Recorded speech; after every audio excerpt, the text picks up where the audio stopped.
Ça y est, je m'en souviens. Moi j'ai oublié. Où suis-je? Qui donc me parle? Regarde autour de toi. Que vois-tu? De la fumée, beaucoup de fumée. Il m'a semblé entendre des voix juste avant que tu ne me réveillasses. Je ne parviens même pas à voir mes mains. Que vois-tu, toi? Il ne faudrait pas que tu vois cela. Je suis coincé avec eux depuis des siècles. Puis-je leur parler?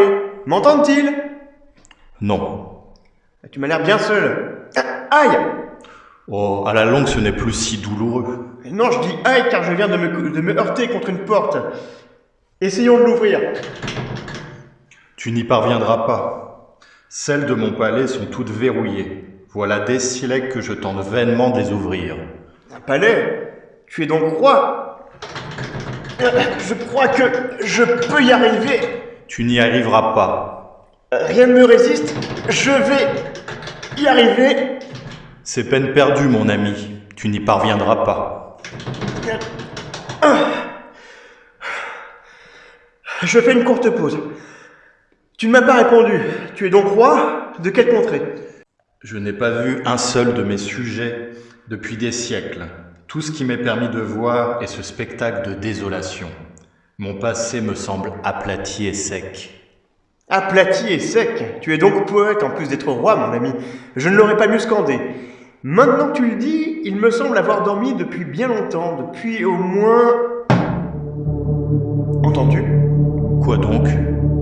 Il m'a semblé qu'on ouvrait la serrure de ma porte, comme si une grosse clé y avait pénétré soudainement.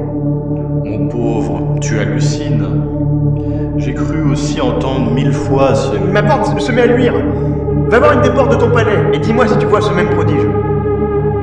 Pourquoi maintenant? Que fait-on? Mon cœur me dit de l'ouvrir. Il commence à faire très chaud. Ils me le permettent donc. Pourquoi maintenant? Suis-moi ou continue tes égarements. Moi, j'ouvre.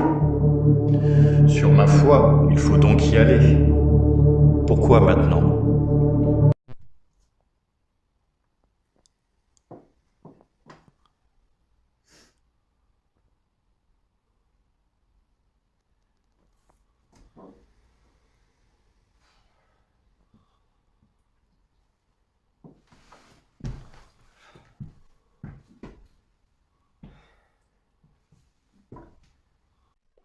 Je t'ai déjà dit qu'il y avait personne.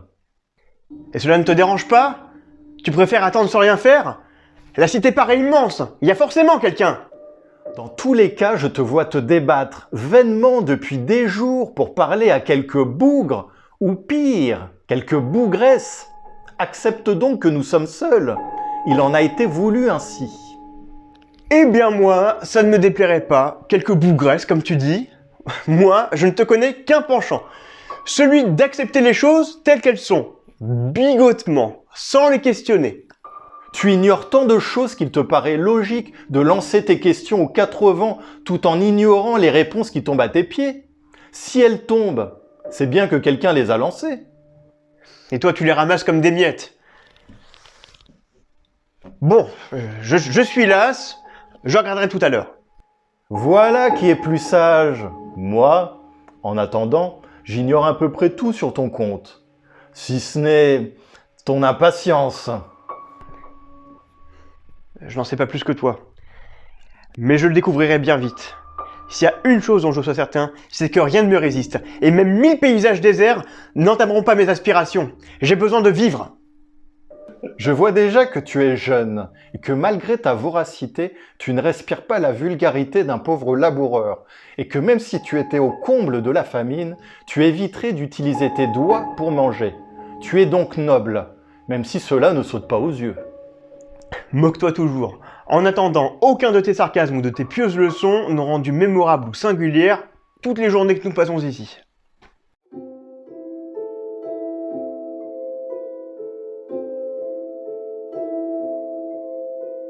Mes yeux, j'avais l'habitude de te surnommer ainsi. Le temps s'était déroulé à nos pieds et nous ne voyions pas le terme des années. Tu avais déjà grand-peine à compter celles qui nous séparaient. Tu me demandais de rester auprès de toi. Les routes dévorent les hommes. Ceux qui reviennent le font pour nous tourmenter ou pour nous hanter. J'ai toujours su que j'étais le second.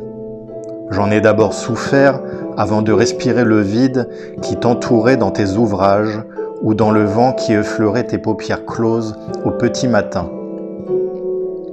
Tu me disais que tu n'avais pas la blancheur des déesses ou des nymphes. Je te répondais qu'Hélios devait certainement se pencher sur toi avec avidité lorsqu'avant midi tu regardais nos pêcheurs partir pour Eubée. Les dieux nous ont voulu entièrement unis. Je ne prenais jamais une main sans y joindre l'autre, ni ne déposais de baiser sur ta joue sans oublier la deuxième.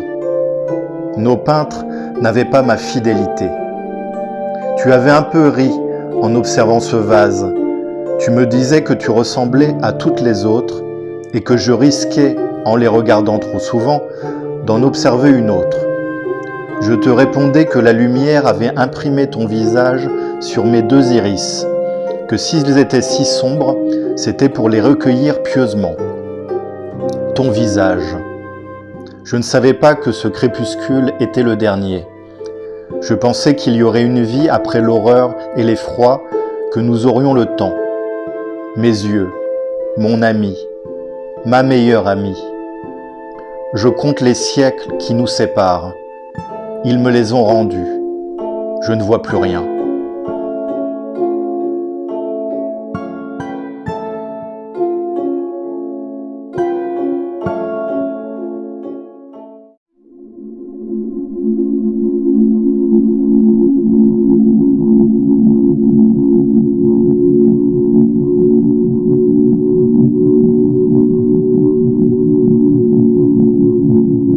Viens voir. Hein? Qu'y a-t-il? Je vois quelqu'un dehors. Je ne rêve pas, mon Dieu. Encore une fois, tu hallucines, mon ami. Viens voir par toi-même. Secret des temps qui propulse l'homme au milieu du désert, qui peuple l'impeuplé. Cesse de divaguer. Allons à sa rencontre.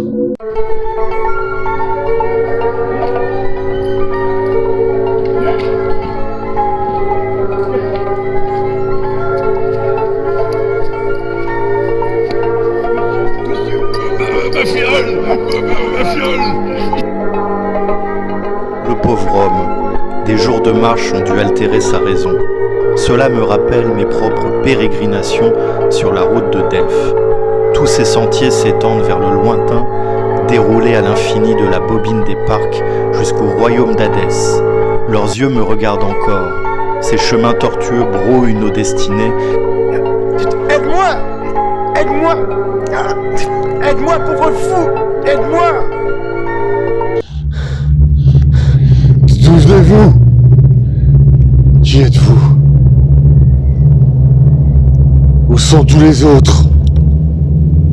La lutte a été terrible. Vous étiez au moins 40. 2 femmes ont été battues à mort devant mes yeux. Par un forcené qui hurlait, à qui voulait entendre qu'il se nommait Jack. J'ai réussi à casser un carreau avec le coude. Avec le coude! Quel carreau? Montre-nous d'où tu viens.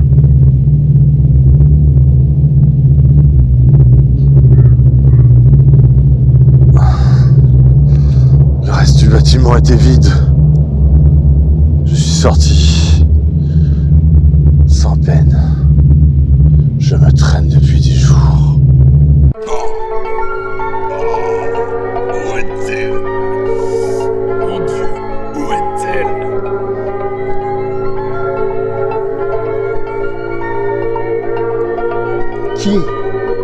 Qui donc?